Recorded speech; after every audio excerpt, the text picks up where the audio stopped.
Welcome to Candid Policy Conversations. This is episode 2 with Doctora Sarah Hurtado. I'm your host, Eric Felix, proud partner, parent, and professor at San Diego State University. Our theme for today is sexual violence in higher education. Today's guest is Sarah Hurtado, an assistant professor at the University of Denver, a Doyers fan, broadly proud, and a dope Latina scholar that I get to call a friend and a colleague. Before we get into her research, as well as conversations about recent policy changes related to Title IX, just want to get to learn a little bit more about you and how you've been doing during the pandemic. First question is, how you been? And it's a heavy question to ask during this context, but really, how are you doing? Yeah, hanging in there for sure. The summer felt like it wasn't a summer. Officially back on contract starting tomorrow, so definitely starting to feel a little bit more stressed about the fall, but feel privileged to be able to continue working from home and to know that most of my friends and loved ones are healthy and safe. That's definitely something that other people are not experiencing, and so I do feel very grateful for where I'm at. I know much of our lives, our work, our routines and structures have shifted, but what do you miss the most, since having to go remote and basically quarantine ourselves at home? Things that I didn't realize I would miss. I miss writing in coffee shops. Like, I just want to get out of my house and go somewhere else and have the random background noise and zoning people out to get some writing done. No, yeah, I think the coffee shop was definitely the biggest shock for me.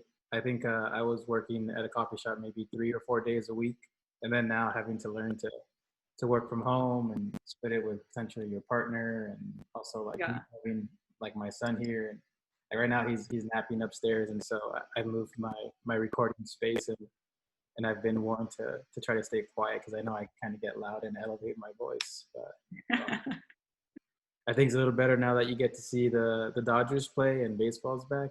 How's that been for you? You know what? Yes.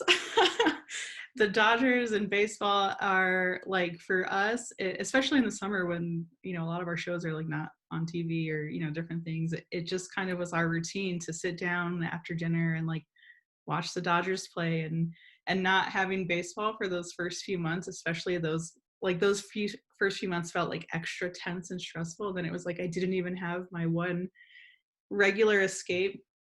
It was hard. I focus my research on campus sexual violence, and for me, probably similar for other people who do work both related to equity and policy stuff, is change, right? Like, I'm trying to do things and gather information that will help our institutions ultimately be better. Thinking about how many people are survivors, how many people know survivors, what that means for the students who go through that type of harm and trauma. I mean, ultimately, my goal is to ensure that we don't have that anymore. It's a big goal and a difficult challenge. And I know that my research isn't going to do that in a day or even in a project, but every little bit that we can try to make our institutions better and safer and more equitable for students is what keeps me going. Many of us describe our scholarship in ways that work directly with the policy context. Others may describe themselves at the periphery. Can you share a little bit about how your own scholarship enters the policy conversation? I like to call myself policy adjacent. Yeah.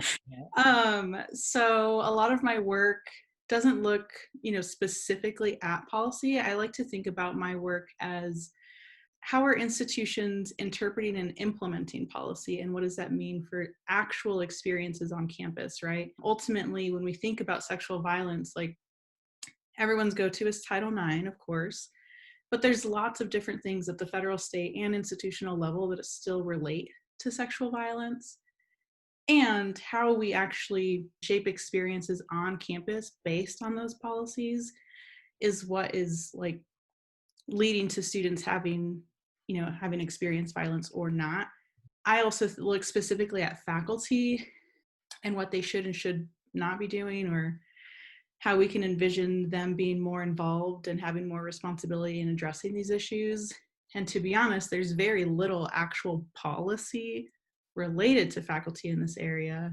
So part of my work is thinking about, okay, where should we be expanding that? Where should we have more formal policy related to faculty to ensure that all institutions are engaging them on their campuses?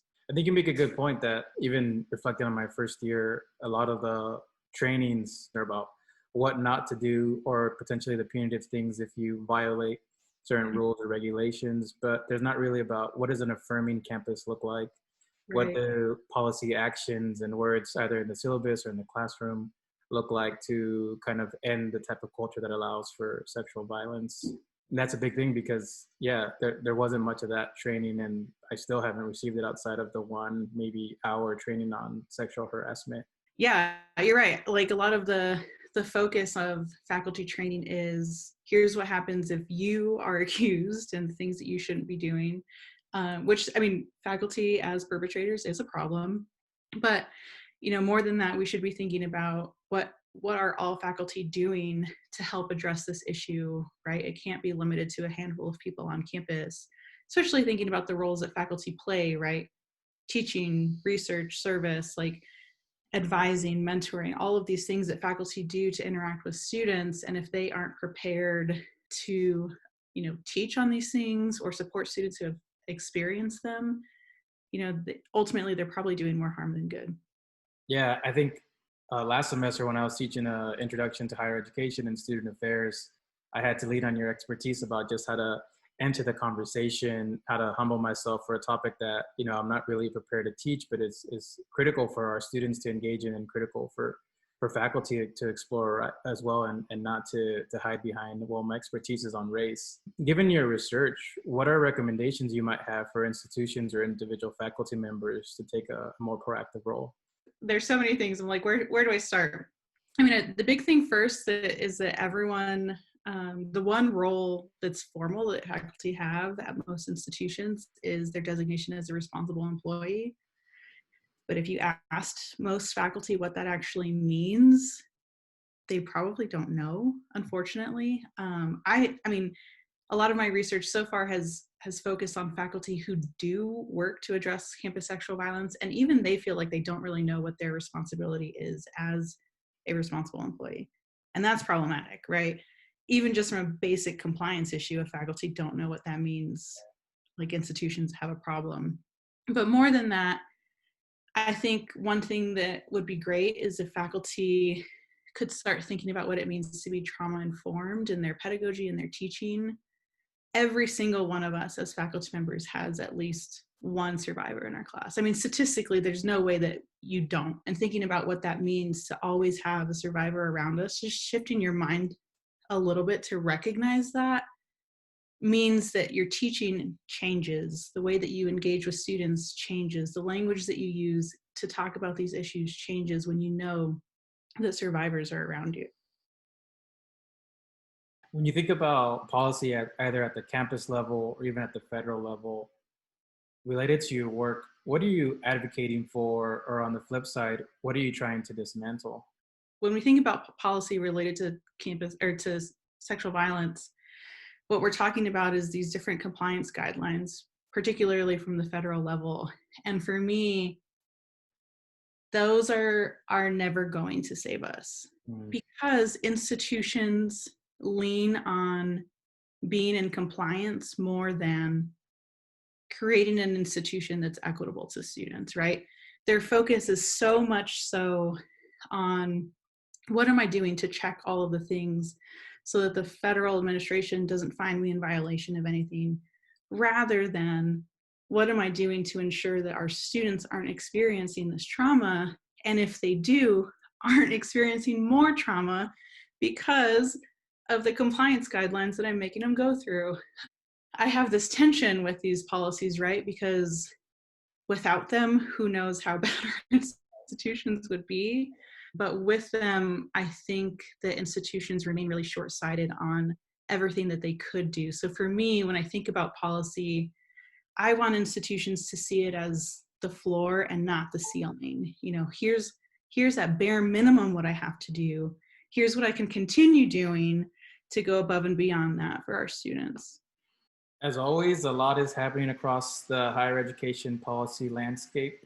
Today we have a couple stories in the news. The first one that I was intrigued in for this conversation was one around your own work in supporting your campus to move towards a more equitable space, one that takes sexual assault seriously. So can you talk to me a little bit about things that have been changing at the University of Denver related to sexual assault?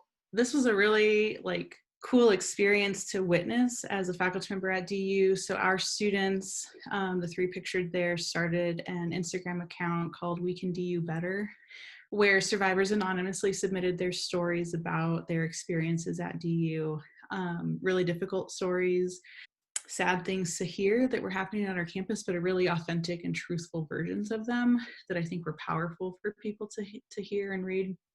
So these students then, submitted a list of requests and demands to the institution and have since continued to be in conversation with the chancellor about supporting survivors differently. A couple of different things that have changed. One of the main ones is we are now hiring a new executive director of equal opportunity in Title IX, which is a position that is bridging together those two pieces that were separate before and is now a direct report to the chancellor.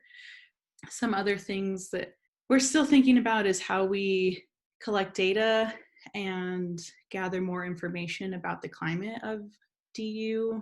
Our institution does a climate survey like other institutions do, but it wasn't capturing, right, these same stories or these same sentiments that these students were having and the challenges that they were having with different organizations, different offices, different employees on campus, some of which were named personally, and thinking about all of that from the stories of these survivors, which is really powerful, right? Like survivor-informed change on campus, and it's really great to see that.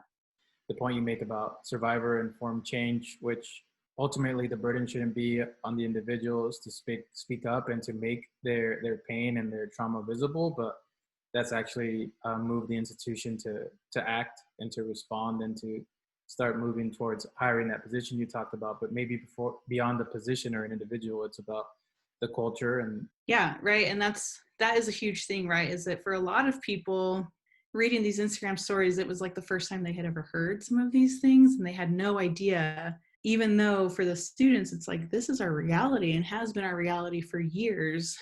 Some of the stories that came through were from alumni.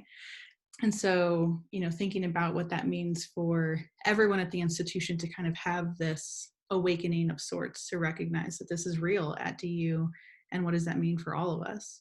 Topic number 2, August has been extremely busy for you, but talk to me about the new Title IX rule changes amid campuses thinking about how do we reopen? Should we reopen? Should we go online?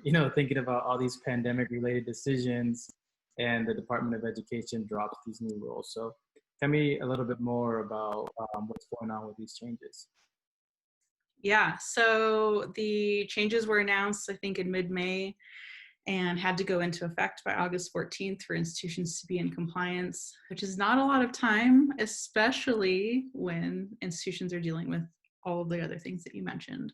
Yeah, thinking about just the timing of it, of course, is really difficult, but also what that actually means, right? So, as I mentioned earlier, it's one thing for policy to go into effect. It's another thing to think about the implementation of it and what that actually means for how students will now navigate the different procedures and processes related to these policies. And that, I think, we are going to continue to kind of figure out and see. For example, DU isn't reopened yet. Our fall quarter hasn't started. So what that actually means when students return and start having these experiences that then go through the Title IX procedures, figuring those things out on the fly, I think a little bit. Some of the major changes, some of the language of it used to be severe, pervasive, or objectively offensive in order to constitute sexual harassment. Now, instead of an or, it's an and, thinking about how you meet that definition and what that means for who does and does not qualify for Title IX. So after defining those 3 descriptors, you also have to meet each of those 3. Right, right. The other big thing that is highlighted in this Time article that you're showing is the cross-examination procedures, which was a huge concern, continues to be a huge concern for survivor advocates. Cross-examination is going to be really traumatic and really difficult. We know that that will be the case for survivors. It doesn't have to be the perpetrator, victim, survivor talking to each other. Instead, they will have advisors. So now institutions have to think about who are the advisors that then serve on behalf of these individuals who are going through this cross-examination. But cross-examination is also voluntary, which on the surface is like, that sounds great. But what it means is if somebody, either the complainant or the respondent, doesn't want to go through cross-examination, pretty much any statement that they have is no longer used as evidence or allowed as evidence in the investigation, which is why the authors of this particular article feel like that's now a way that perpetrators can hide evidence. They can just say, I don't want to participate in cross-examination, which means you can't use anything I've said, any text messages, if I've admitted this to someone, you can't use that anymore. And now all of that is no longer allowed in the investigation, which means that it's no longer used for the survivor to get the justice through this process. And doing more readings around your topics that you shared is having to build the infrastructure due to these new changes and shift towards making sure that respondents have rights and are supported through this process as well.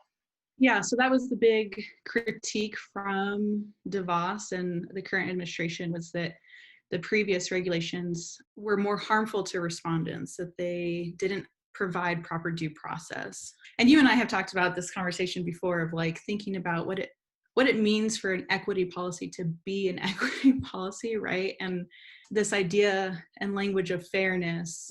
But if Title IX or other equity policies are in place to address an inequity, then fairness is like a different thing, right? Like Title IX is meant to address an inequity for primarily women and non-binary individuals and the experiences they have of harassment and violence, mostly perpetrated by men. But now, we see the shift of, but policy is supposed to be neutral, policy is supposed to be fair, everyone's supposed to have the same in this process, which is a direct tension with the idea of it addressing an inequity, right? And that's kind of the way that these shifts have been informed by the current administration, is really focused on fairness and due process in favor of respondents and perpetrators.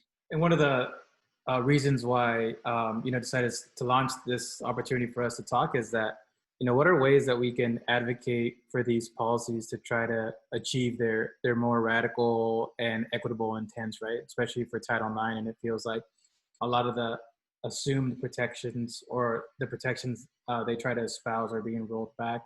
One of the things I noticed was that nearly 20 states had advocated and pushed against these changes. Mm-hmm. That the Department of Education put out a press release kind of highlighting their win, that the court denied their attempt. And so my question is, what are ways that faculty, that community members of different institutions of higher ed can actively resist? Mm-hmm. Mm-hmm. Yeah, I think like almost 20 states, right, challenge this. I think one for us to keep in mind, that as a reminder that policy is always going to be informed and implemented by those who are in power, and that obviously changes. Come November, that might be different. And so for me, I like to kind of hold that at the forefront. If policy, especially at this federal level, is just kind of always subject to change based on who is sitting at the desk, right? Then what are we doing at our local institutional level to ensure that it doesn't really matter what those regulations are telling us? I think an important first step is for faculty to think about their own governance. What can we do in faculty senate, whether that's in an institution-wide or a college-wide or unit-wide? What are we doing to ensure that we are thinking about this? Because that's partly why I focus on faculty, is because we do have power at our institutions. we don't always leverage it in the ways that will actually make an institution better for students, right? Or we just don't take advantage of the fact that faculty governance, shared governance, academic freedom, tenure, all of these things award us power in different ways. And it's cliche, but with great power comes great responsibility, right? Like we should be using that for good. So how do we move forward? As we start to wind down our conversation, are there any final thoughts or parting pearls of wisdom you'd like to share with us? Yeah, I would say that a good first step for all of us, especially if you are a faculty member, is just learning about this issue, recognizing that you have a responsibility and a role on campus, even if you haven't been told that before. There's lots of different groups that you can learn from. I am happy to recommend several different books if people want that. One book that I think everyone should start with is Chanel Miller's memoir, Know My Name. I think that it hits on so many issues related to sexual violence. And even though she herself was not a student at Stanford at the time, still highlights, some of the institutional issues related to how we address this issue. Yeah, and I just think we all should be informed. We all should be reading. We all should be keeping up to date and thinking about what this means and how we're talking with students about these things. Well, thank you so much for your time. I really appreciate it. And I wish you the best for your upcoming term. Thank you. Thanks for having me.